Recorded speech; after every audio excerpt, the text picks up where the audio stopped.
Monday, May 29th. A lot of news on Jim Cornette was trying to steal some material off of us. 2017. And that's got to be discussed this weekend on the show. Whatever, man. I don't care. I don't know. What's your problem? You don't want to talk about Jim Cornette? You can talk about What is your problem? I don't know, man. Whatever. You don't carry the show. You can talk. You can lead the show. Yeah, well, you're the one that always wants me to fucking do a wrestling show for you, and the minute I'm doing it, I got some news on Jim Cornette, you're going to cop an attitude? About what? Like, fuck. I'm sick of it, man. You don't know what happened to me yesterday. You don't know what I've been through. All right. You're just going to sit there and not tell us? You're a whiny bitch, man. Yesterday was a very beautiful Vampiro Underground show. Honestly, I had to work till 3. I didn't know that I was going to be on the show. I had no idea. Well, he doesn't like you. I know that. At first, he didn't. And that's the thing. I didn't think I was on the show. I was going to show up anyways because it's down the street. Of course I'm going to go.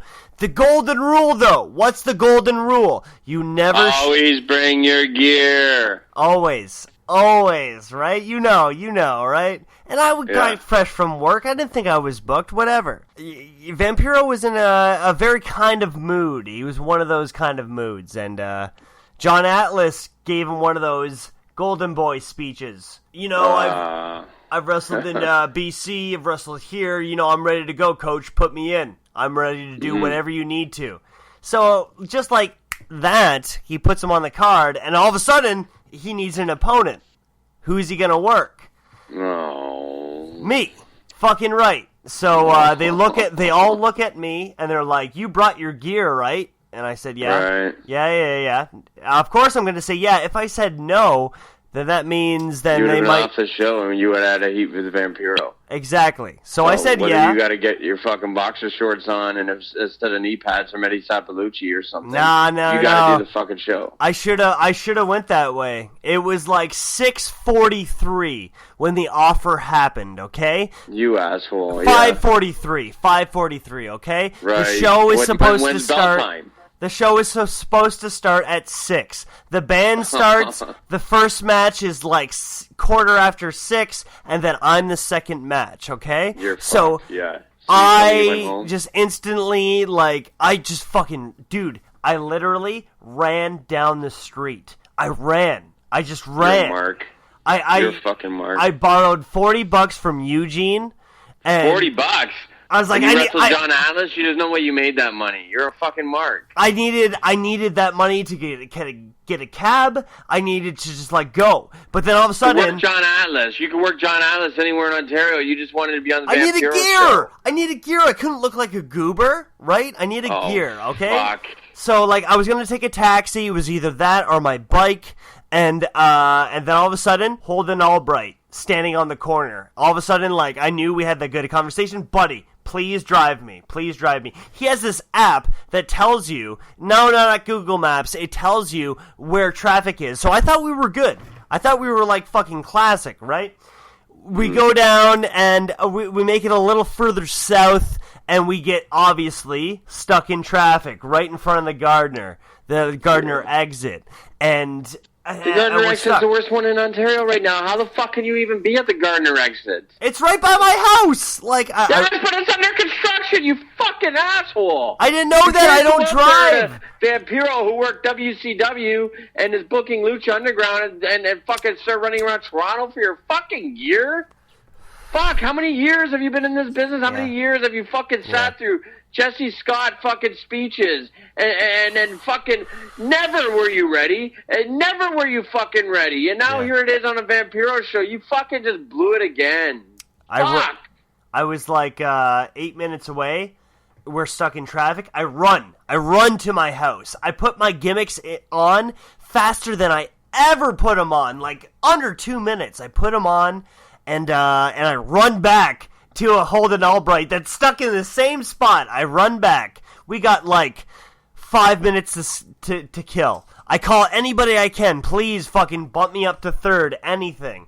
And we make it up. And as I'm 2 minutes away, as I'm changing and I'm all fucking ready to go, they tell me, your spot has been replaced. And I show up in my fucking gimmicks empty-handed. I could have been on that show, and I didn't know what was going through my mind. Like if part of me said my bike is parked out front, I could run away. I could run away. The fact that you even tell this story and drop this story on a podcast makes you look unprofessional.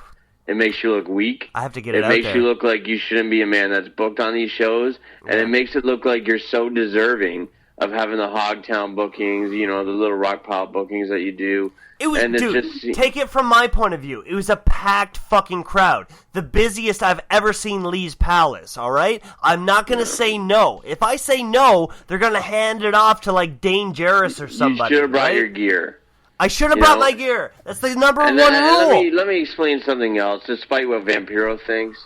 Like, nobody's going to Lee's Palace for shows anymore if Smash is coming in and renting out the Phoenix, okay? So whatever Hutch Henry's or Vampiro or you think, by us setting up a ring in Lee's fucking Palace, when they're selling out the Phoenix, just makes you look like another fucking asshole move that you don't know anything that you're doing in the wrestling business, Zach. Well, it was a very noob move. It was a noob move. And I show up, and I actually walked in my gimmicks, and my match had just ended, and I was so scared that everybody was going to be afraid of me, but yet the turnout was great, so Vampiro is all fucking happy, like, oh, yeah, where'd you go, bro? He's all, like, smiley-faced, and I'm just, like, the most let down that I've ever felt in my entire What did you say to him? What did you say to the Vampiro? I told him the truth. I told him the truth. I straight up. That you don't tell the truth. Fuck the truth. I told him the truth. Tell the promoter the fucking truth. I said, listen, Fuck dude. Zach. I wanted on the show. I wanted on the show. I told you yes because I wanted on, but I fucking ran to my house and nothing. That's a great story. I'm sure Vampiro was so touched by that story that he put you on the show. You guys fucked up. Yeah, man. I very packed show yesterday, and while watching Carter Mason versus Tyson Dukes, I cried. I cried because it was one of the most emotional matches I've ever seen in my entire life. It was a Burnin' Barns, and this is a very sad time. And at what point, do you look at yourself in the mirror and say, that should be me in that spot? Why is Carter Mason wrestling Tyson Dukes? At what point do you sit in your little chair at, Lee's Palace, and you've already fucked up with the promoter being Vampiro of all people, and now you're watching Carter Mason versus Tyson Dukes, and I know, deep down, because I know you're weak. Yeah. I know, Hipstar, that you got a bad self-image of yourself, and I know that it hurts you to fucking see Carter Mason in that ring. Yeah. I know that it fucking just grates on your nerves that Carter Mason is in that ring with Tyson Dukes, and you're sitting there having to watch this, and laughing at you? You serious? And you have, fucking Eugene, $40. Wow. Let me ask you, did Holden Albright get on the show? He was close. He was asked, but he did turn down his spot because, he deserves better. But despite the point, dude, you always show up with your gear. I think there's one thing we learned, no matter what the stipulation. I thought, all these fucking Lucha Underground guys are showing up. This is, Vampiro's Underground. If I'm not booked, no, it's not Vampiro's Underground. Vampiro's looking for a little project to do, so all you marks are in there supporting this. So he's coming in and putting his name on the brand. It's the one time. His business is with Lucha Underground and in bigger businesses than this. But if you guys are going to pay for him to come from Sudbury to Toronto, then he's going to take advantage of it, He was pumped. He was in really high spirits and gave one of the most aspiring speeches that he could give to the boys. I loved it. And you know what? I could have been a part of that. And I brought friends out to that show. It shows why you're a failure in the wrestling business, just like, you're going to be a failure at the podcast business, because it just seems like no matter, you end up getting a little bit of traction and you try, and then you fall off the fucking rails. And, the most embarrassing thing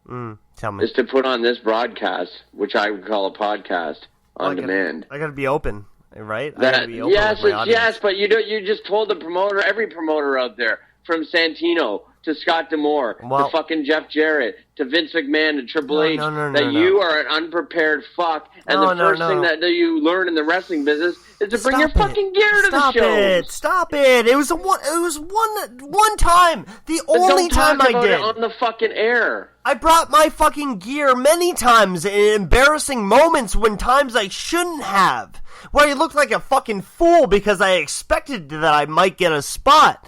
But you know what? I looked like a fucking fool those times. So you know what? This time... No, all you had to do is bring in your fucking shitty black gimmicks and your shitty black boots with a lucha mask.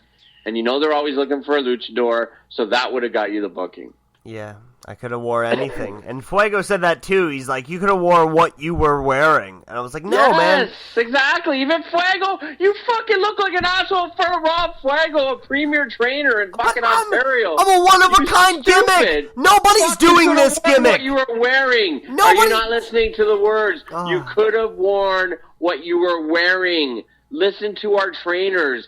Slow down, Zach. You're fucking a pool of anxiety at all times. Dude, well, at all times. Stop it. Yeah. If you can't be in the fucking wrestling business, then you can't do any other job. That's deep. You're right. Fuck. I think You're more worried about like catching a ride with Holden Albright and his fucking navigation system than you are in just doing the fucking job. But he was an easy way out. I honestly thought, and we've had a connection. Is laughing at you. Where did you go, bro? You look like a fucking asshole. Yeah. He's looking around for you in the locker room, and you're fucking around with Eugene trying to get home to get your fucking gear that you could have just worn what you were wearing. Holden Albright gets all these texts saying, where are you guys? Everybody's looking for Zach. And when I see that, I just my anxiety just hits top peak. Fucking unprofessional. I'm telling you right now. Your father would be very upset with you.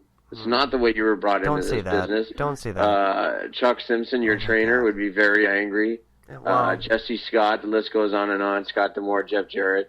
You've embarrassed yourself. Yeah. You've made yourself look like a fool on this broadcast. Yeah. And no matter how many times I sit here and tell you about 1-800-NEED-A-GIMMICK, the original 1-800-NEED-A-GIMMICK.com, which would have just brought the fucking gear right to you. There's a fucking cockroach going right You got the app. There's a cockroach right here. Alright, well, if that's more important to you, then don't fucking listen to what I have to say, alright? If that's more important to you, then just go on and do your own fucking shitty career. I don't want to. Yeah, I got a jacked month coming up. I got fucking so much action, and you know what? This could have kickstarted it. It would have gave me all the confidence in the world. And no, well, that's the thing. You started off this month deflating yourself and making yourself look like a fuck, so your spirit is not going to be around for those shows, and you're going to get injured, and you're going to fucking not enjoy the rest of the summer. Don't say that. That's like... It's true, man. That's what happens. That's what happens, dude. That's what happened to Whitey. That's what happened to fucking Darko. That's what happened to fucking Michael Von Erich. Yeah. It does happen. I think if we learn something today, it's... everybody says bring your gear with you no matter what, and yes. I think this is a perfect example because... And I think, honestly, you owe the people of Toronto, the people of Lucha Vampiro T.O., and Vampiro himself an apology. Yeah. And I do, sincerely, honestly. If I was going to show up and my music was just hitting, I would go back there and my opponent would be like, hey, dude, where the fuck were you? And I'd be like, let's just fucking call it in the ring. And I'd give him fucking all the fucking offense in the world. I just bump like a motherfucker. And that's exactly what I would have done. Yeah, but you know what? There's a difference between you saying that and you doing it. Like, I can expect that from, Tyler Turbo. He would bump his ass off and call it in the ring. Yeah. I can't see you doing that. I'm saying you've lost it over the years. You're not as good as what you used to be.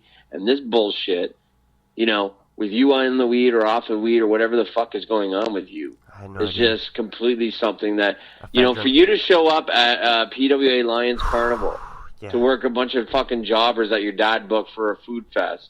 Doesn't make sense if you're going to go up to Vampiro's show. A man that worked WCW, bro. A man that fucking took over the Lucha division. A man that's been on EB Sports Games and fucking did commercials with New Jack. Yeah. Fuck.